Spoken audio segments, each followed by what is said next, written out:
with power comes the ability of people to change the conditions of their lives. Government power, especially federal government power, is largely driven by the government's understanding of how many people live in a certain area, of who lives where, and that, of course, is driven by the United States Census, which occurs once every 10 years. The census process, Census Day, if you will, was April 1st. That's when the process began. And my next guest has been working on a campaign to help us understand what it means to make the most of this people power through the census process. And she joins us now to talk about it. Carolyn DeWitt is, let me get the title exactly right, President and Executive Director of Rock the Vote. You probably know the organization Rock the Vote. It's been doing a lot of great voter turnout work over the past X number of years.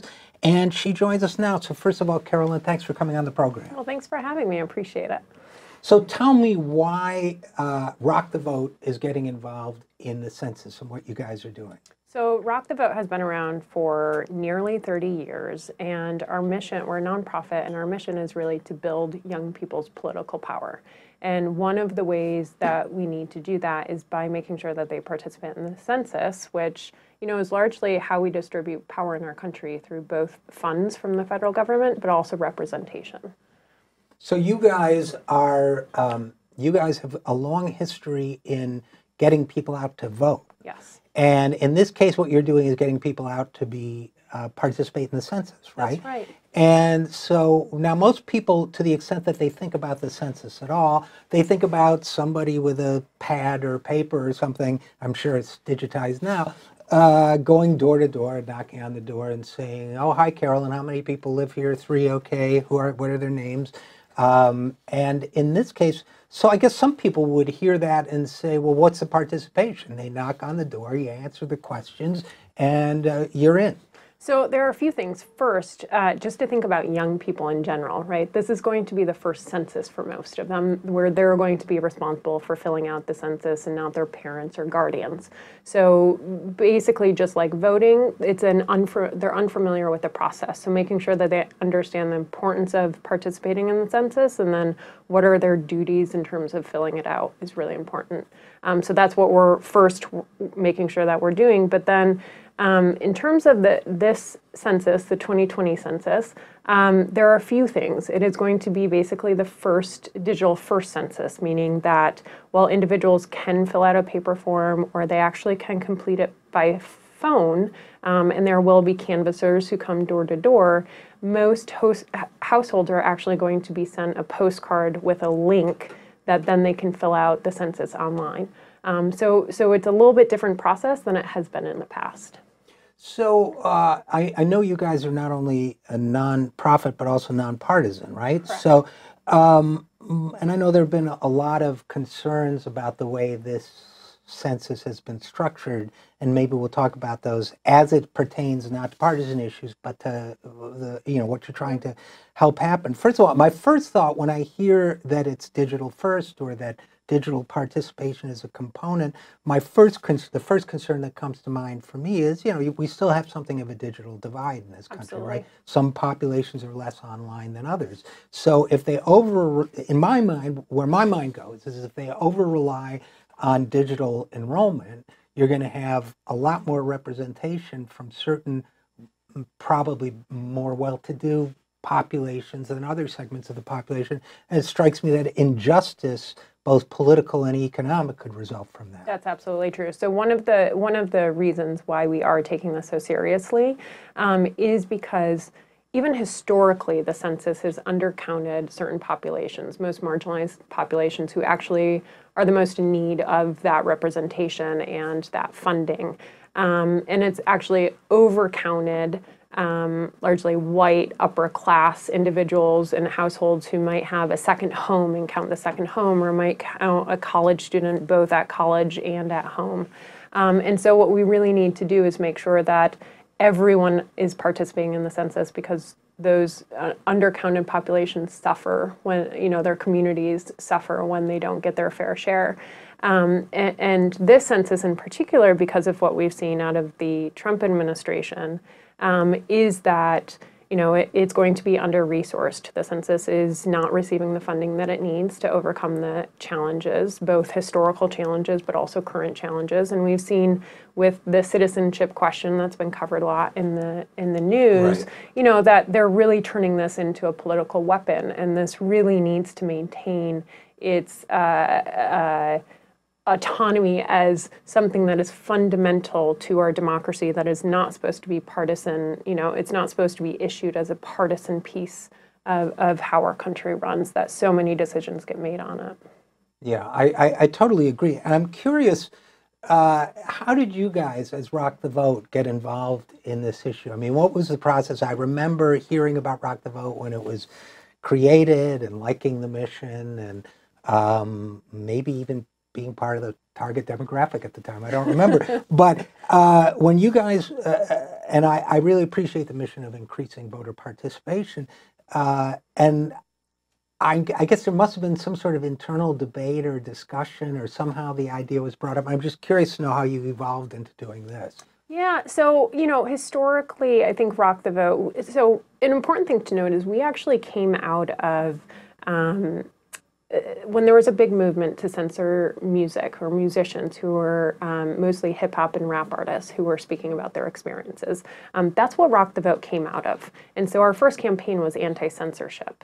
Right. We have become, I think, to most of the public, known as a voter registration and turnout organization, but there's so much more that we do, even behind the scenes, from civic technology and working with election officials to make elections more modern, and we still have a lot of work to do on that. We work a lot on voting rights, but basically knowing that our mission is about building young people's power, and how when they are informed, we see them leading, and they have led movements, not just in the 60s, but more recently. We saw a lot of the energy last year really move voter turnout, that when they're empowered, they can help mobilize other people. And so that's what we're really focused on. I have a personal interest in the census and see its power, so maybe that has something to do with it. Very well. Actually, I do remember your guys starting. That was around the time that you had the interesting spectacle for someone of my generation of seeing Frank Zappa and John Denver work together on a campaign against, and Alan Tipper Gore were the bad guys. This is right. It was an interesting time. I was actually in a rock band at the time, and my guitar player, I said I was supporting Jesse Jackson for president. He said, "F him, he don't like rock and roll." So I think it's a great cause, and that's why I was enthusiastic about having you come in to talk about it. I guess my question for you would be, okay, a lot of people are listening. Number one, how can they help? And number two, what does the actual education look like? How do you get to people? Clearly, you have to find the people who are not likely to participate and encourage them to participate, right? Correct. That's the challenge. Yep. So let me start with the second part first. How do you do that? So helping individuals, there is a lot of lack of understanding, and this is not just young people, but lack of understanding about what the census actually is, right? A lot of people just think of it as a population count. They don't necessarily understand that every year it determines $700 to $900 billion of federal government funding down to our communities, right? Or every level of government. It will determine how many U.S. representatives each state gets in 2021. It will draw new congressional maps. It will actually draw maps from state legislatures all the way down to school boards. And so helping individuals know that, if you don't participate in the census, that means your community loses out on $20,000 per person over the course of 10 years. If you're a household of 5, and that doesn't necessarily mean that, it's a traditional family. It can be you and your roommates. The way the census counts is very different than how we typically think of households. That can be, for a family of 5, that's $100,000 that community is losing out on. That's, that's roads, that's schools, that's job programs. So just thinking about how much you can help your community by filling it out is really important, and what the consequences of miscount are. And it's not a miscount for a census is not just a 1-year consequence. Right. It is, directly felt for 10 years, but then you have long-term immeasurable effects of it. So one is helping helping people understand that. And we're building out some resources. We did create a video. You can access it at rockthevote.org. And we'll be creating more resources and getting folks involved. If you do pledge to be counted, we will contact you with more opportunities and information. Are non-traditional households, do they pose some kind of additional challenge here? I'm thinking of, if it's not just the typical parent and children or two parents and children, are some people more reluctant to be fully counted, or perhaps just less likely to permit themselves to be fully counted because they just don't think of it or whatever? They don't know. There are a variety of alternate ways that people live together these days. And I'm just wondering if that represents a particular challenge. Absolutely. So this is one of the things that's really important for those of us who, whether we're nonprofits or whether we're neighbors and talking to our friends and family about it, is education, right? And the way that the census works is it's household to household. And like I mentioned, you can have a traditional family structure, for instance. Quite honestly, one of the biggest underrepresented populations are actually children under the age of 5, and even more so children under the age of 1, because people don't necessarily think of them as people yet. Why would I count this, 6-month-old on the census? So that's an important piece for people to understand. Another question is for students and college students who are away, at college, whether or not they're supposed to be counted at home or whether or not they're supposed to be counted at their college or university community. And the way the census actually counts them is they're supposed to be counted at their college or university campus. So that again is making sure that those students know they need to be filling out the census where they're living.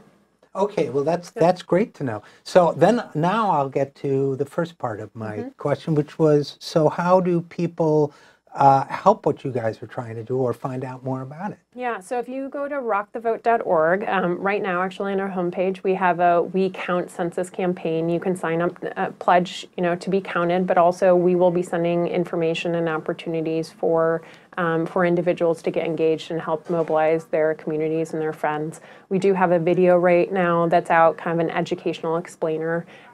Please share that on social media or in emails to your friends and family, but there'll be more opportunities through our campaign. All right, great. Well, Carolyn DeWitt, President and Executive Director of, did I get that right? You did. Of Rock the Vote. Thanks so much for this great work, and thanks for coming on the program. Thank you so much for having me.